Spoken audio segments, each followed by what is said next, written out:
Hey there. So my next guest, game developer, indie game developer, and he is a profile in persistence. This was an incredible story, what he's been doing for really the past 10 years. And I really liked this conversation because he actually kind of goes into several different aspects of running a business and what it means to find partners that you can work with, some people you shouldn't be working with.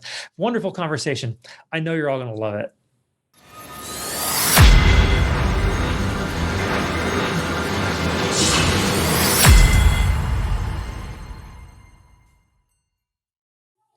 Hey there, everybody. Welcome back to the Gamerpreneur podcast. I'm your host, Dr. Bradford Carlton. Today, I have a very special guest with us. I have Justin Gold. Hey there, Justin. How's it going? Hi, I'm doing well. How about you? It is a beautiful sunny day in Las Vegas. How about yourself? It's a little rainy outside right now in New Jersey, but it's all right. Certainly. Okay, so Justin, I don't like doing a lot of small talk on the show. I like going just right into it. So why don't we begin by just telling us a little bit about yourself, please? Sure. First of all, thanks for having me. But my name is Justin Gold. I'm an independent game developer and founder of morphadox. Currently working on a game called Ashes. And Ashes is a rhythm platformer game where levels are generated based on the music. You can use music in the game or use your own music. And you play as a phoenix, and your lifespan is the length of the song.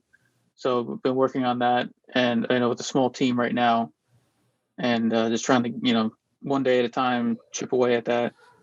Wonderful. All right, we're going to have a lot to talk about. Before we do that, though, I start every interview with a single question. So I'm going to ask you just like I ask everybody else. On a scale of 1 to 10, 10 being high, how weird are you, Justin?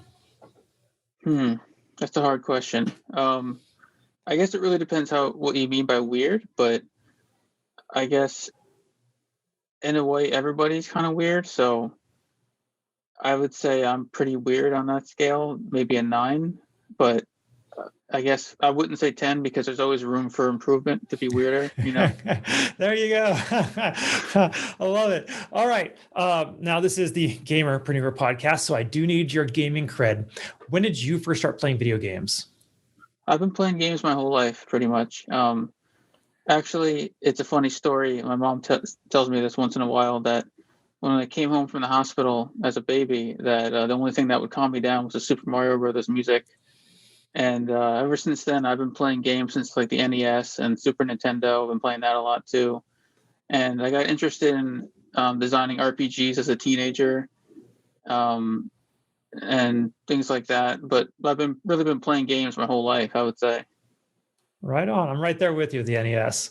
Okay. What are you currently playing, if anything? Do you even have time? Not as much time as I used to. Sometimes I download demos on the Switch and play that. But other than that, sometimes I play Pokemon Go once in a while. But I try to get to other games when I get a chance, but it really comes and goes once in a while. Okay. Now, Justin, you've had pretty much the same expanse of games that I've had access to. If you had to choose one, though, as your all-time favorite, which one would it be? I would say probably Earthbound. It had the most impact on me as a kid. Why is that? Well, when it came out, I know it's kind of a niche game when it came out. It wasn't like really popular in the U.S. as much as it is now. Like it really exploded after the fact, kind of a cult classic in that sense. But at the time, it really resonated with me as a kid playing it. I wore Red Hat and used to go around making like I was Ness, and it was just a really different game because it was like I guess I was starting to get into RPGs at that time, and that was the kind of the era of RPGs and the Super Nintendo, and it was a little bit different than other fantasy-based games too. I mean, it was more modern and different take on the genre and everything. So it was, even though it's kind of my entry into it, it gave me an introduction in a way that was like I thought it was kind of interesting take on the way they did it. All right. What did you think about the waterfall you had to wait at for? What was it, like 6 minutes, 5 minutes, something like that? Yeah, that was. You mean the waterfall in the game? Yeah, like I don't think there was like any real hints or anything. Like you just have to sit there and wait. Yeah, I know that was kind of weird. All right. Okay. So let's talk about the preneur side. Kind of before we get to your current studio and your current game, how about you give us a little bit about your professional background? How did you end up where you're at today? Well, I kind of went a couple different directions. I kind of I started morphadox while I was in college. Actually, I was going to school at RIT, and I had a lot of industry contacts that I was building there, and they sent me out to GDC, the Game Developers Conference, one year, and I met a lot of people. And um, my most of my life, I would say, since I was a teenager, my goal was to start a game company. So after learning more about the game industry and having more experience in it, I decided to get started with that.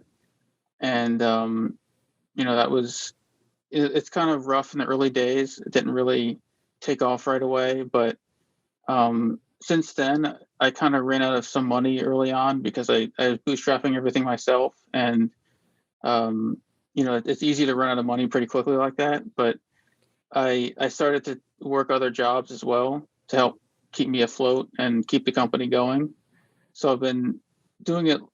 I haven't been doing it as much full time, but I've been doing it more recently, picking up with the game and everything. But I've been working other jobs. Like I started out by teaching game design at Union County College for a little while.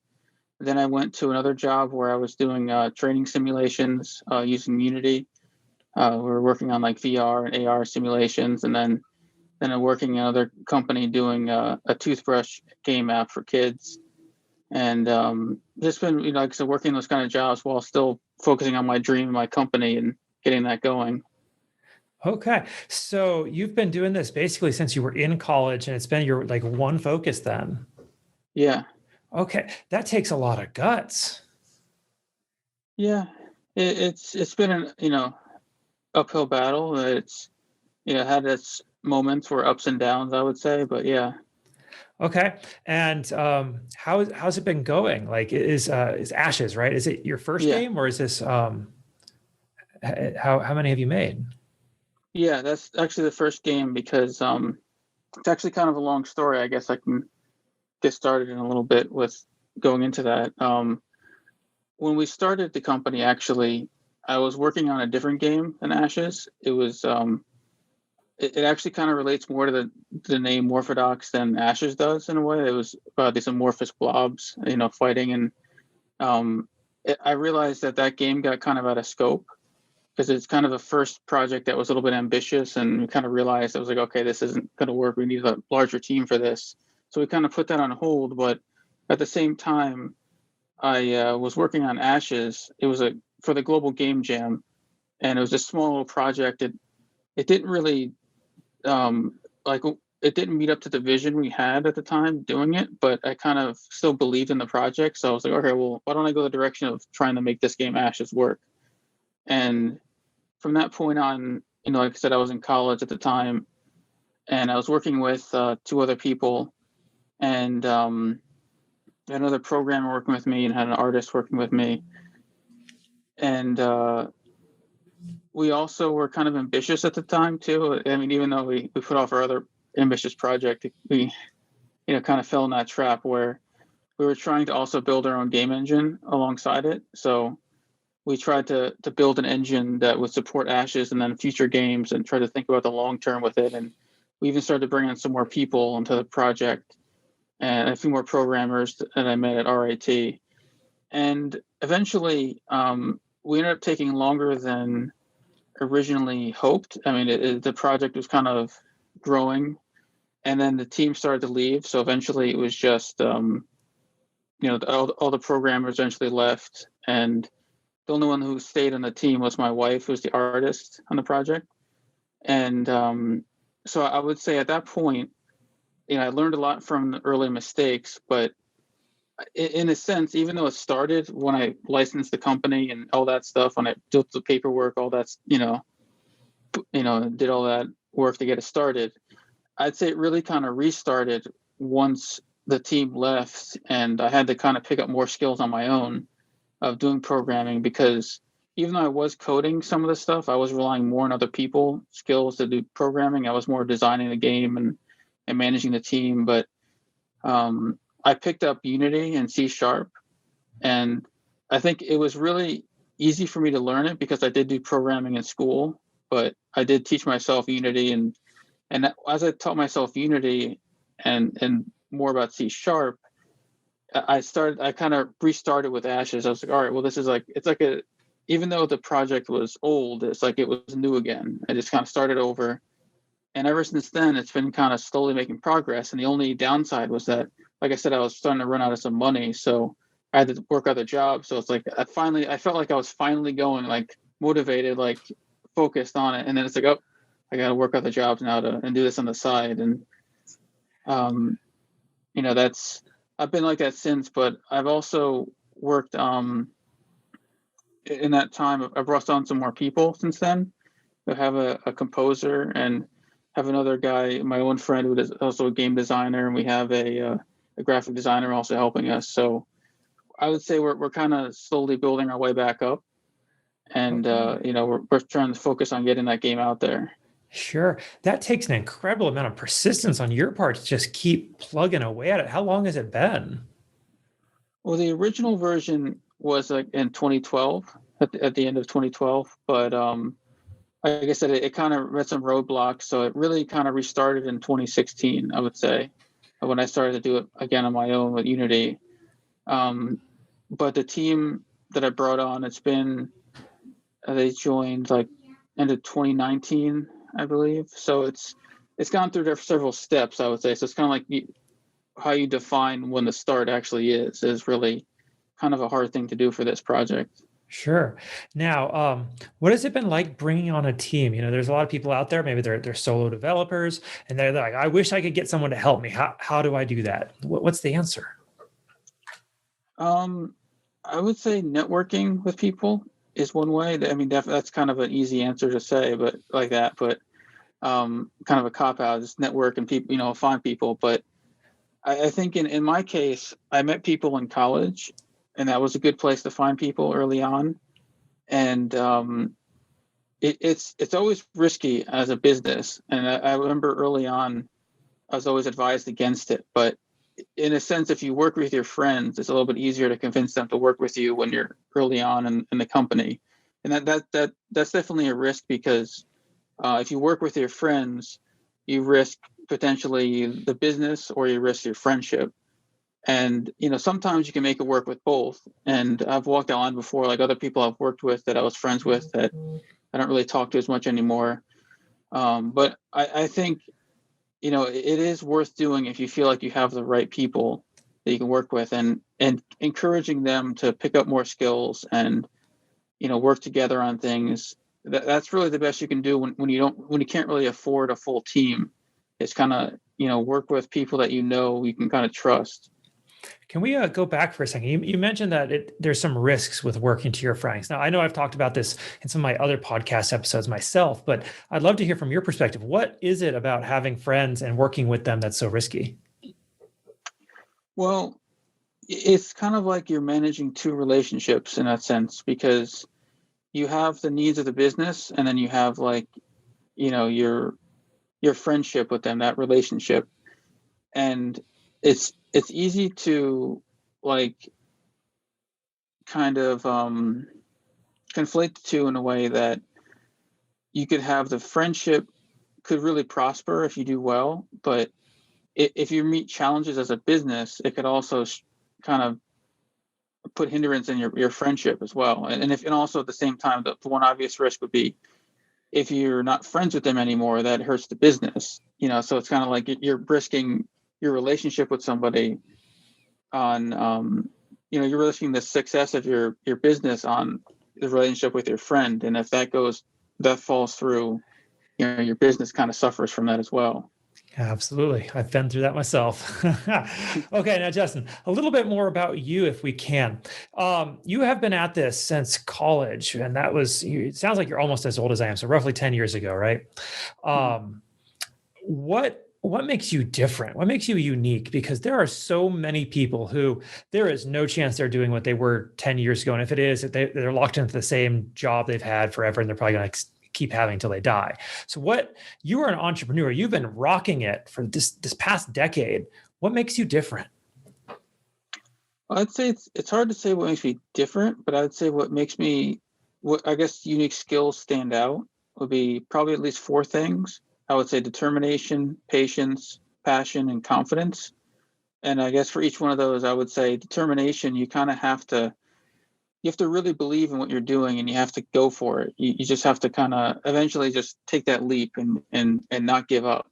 If you give up, then it's over. It's done. But at the same time, you have to be patient because you're not going to get there overnight necessarily. It's going to take a long time. Like I said, I've been doing this for almost a decade now, and there were at least several points where if I would have walked away from it, I don't think people would have looked down on me for it. But okay, well, that's just that you tried. That was it. It's over. Move on to something else. But I'm like, no, this is what I'm doing. I'm not giving up until I get to that point. Even then, I'm not giving up. I'm just going forward. And to do that right, you also have to be passionate about what you're doing, because if you don't care about it, then who's going to care about it for you? What makes you special in that sense if you're not going to light the fire in something the fire is not going to start on its own. And the last point that I would say that's really important for really any kind of business, any communication with people, is really confidence, because you have to deliver with confidence in some way. And it's a fine line to walk where you don't want to be overconfident either, because if you're overconfident and you kind of oversell yourself, you just kind of keep going on about how you're doing something great, but it's really not that great. You can easily walk the line of being arrogant, but at the same time, if you're not confident in any way, it's just like some of the other skills I was saying, that nobody's going to be confident for you. They're not going to, to be unique in your skill, you have to believe in yourself, and you have to find what makes you stand out in some way, and really believe in it. All right, I love it. Okay, now, Justin, a little bit deeper into you if we can. I want to hop in a time machine with you. We're going to go back in time together, and we're going to go back to before you started your studio, back when you were in college. Let's even go back further. Let's go back to when you were, I think you said a teenager, and you were designing RPGs, right? If you could go up to little Justin back then, and you can go, little Justin, here's all of the good and the bad, all the ups and downs. Here's all the knowledge, all of the experiences I've had. Here's everything you need to know in order to make your life bigger, better, faster, more successful, whatever that means for you. But if there was only one thing you absolutely had to get across to him, what would it be? I would say it would be that confidence again, because I would say even though I'm more confident now, back then I wasn't as confident. And more specifically, I would say be confident in your own abilities to learn what you can, to like programming skills and other skills that you have to gain for the role. Because at the time I was just kind of learning programming, so it was kind of new to me. I was like, well, I kind of understand it, but I don't know if I can get there fast enough. And so that's kind of why I started to rely on other people to work with them early on. And even though it's good to work with other people, I'm not saying it isn't. You kind of have to at some point if you want to grow as a team. But I think especially early on, it's important that you gain the skills yourself to be able to kind of just do it yourself. So if I would have had more programming skills early on, I think I would have been more successful in getting there a little bit faster. And, at the same time, though, I would say not to be overconfident. Don't overshoot things, because, you don't want to reinvent the wheel. You want to make sure that you're building on the shoulder of giants, I guess, as they say. And, because I think that's kind of one of the mistakes I made early on when we tried to build our own engine, was like, we started to learn these new things and like, oh, we want to be completely independent. We're an independent company, so we want to not have to worry about licensing of engines and, all this kind of stuff. And it's like, well, you just have to kind of figure out what's going to get you to that path the best. And if you're going to stand out in some way, how can you build on what's already there, not just do what's already been done? So, like I said, the confidence and not over scoping things and being realistic about things. All right, fantastic advice. Now, let's even more personal. Like, I know that was pretty personal, but you see, Justin, I actually believe that we learn the most in our life from our failures, not necessarily our successes. Because when you succeed the first time you try something, you may not necessarily figure out how to do it. You just kind of maybe got lucky. But if you fail at it, you got to take a look at it. You got to be able to figure out what went wrong and move past it in order to succeed the next time. So I'd like to ask you, what do you consider your biggest failure in life? And what did you learn from it? I guess the only thing that really comes to mind, I mean, there's probably a lot that I can't think of at this time, but the biggest one, really going back to the company, was the early stages of the company, of trying to work on overly ambitious projects and trying to build an engine, trying to build games that were really too big and we couldn't complete at the time. And I think that really set us up to fail because we didn't fully have the skills to do it at the time. We didn't know exactly how to do it, but we were overconfident in that case. We were kind of too confident in the sense that we thought we could do it. And I think it really it led to failures in a lot of ways, and set me back some time. I think if I obviously you learn from the failure, so it's easy to look back and say, oh, if I would have done this differently, it'd be better. But you kind of have to go through it sometimes to actually learn from it and get to where you are. But I think putting that strain on putting that much focus and emphasis on the things that we did at the time really also put risk in friendships, like I said, where this college is kind of the time to meet new people and make friends and all this kind of stuff. And there I was trying to be like, okay, well, I met you, now you work for me, we do this, and we're friends now, but you're also my worker in this. And I think that failing kind of it creates situations that you can't recover from. You can't bring back old friendships that maybe have faltered through, or I feel like that's kind of a failure that it's something you definitely learn from. You kind of have to go through it to get to where you are, but like to where I am now. But I do think about it once in a while that it does, I do think about what it would be like if I didn't fail with some of that stuff early on. Absolutely. All right. Thank you for sharing that. Now, on the flip side of that question, you had failure. What is something that what is something that you are working to improve on in yourself today? Um, I would say probably communication and public speaking and things like that, because I wouldn't say that I'm bad at that. I mean, I have some experience doing some of that, but there's always room for improvement with communication. And I feel like just general interpersonal communication and public speaking stuff, because I know eventually once I release the game, I'm going to have to probably talk about it more. So I think the more skills that I learn with that, probably the better. So I'm trying to look into some tricks and things that would maybe help with that. Okay, very nice. All right, Justin, this has been a fantastic interview. Thank you so much. How do people find you? How do they reach out to you? Where are you all at on social media? Everything, please. I'm on LinkedIn, Twitter, and Facebook. I use LinkedIn probably the most, but it's easy to find me on LinkedIn. You just look up my name, Justin Gold, and you probably will find me if it says game developer, or might say I'm linked to morphadox.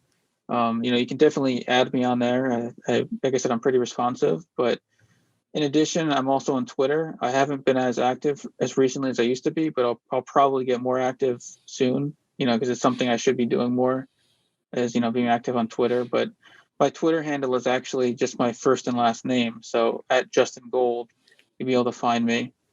So yeah, LinkedIn, Twitter, those are some good places to find me, and I'm pretty responsive.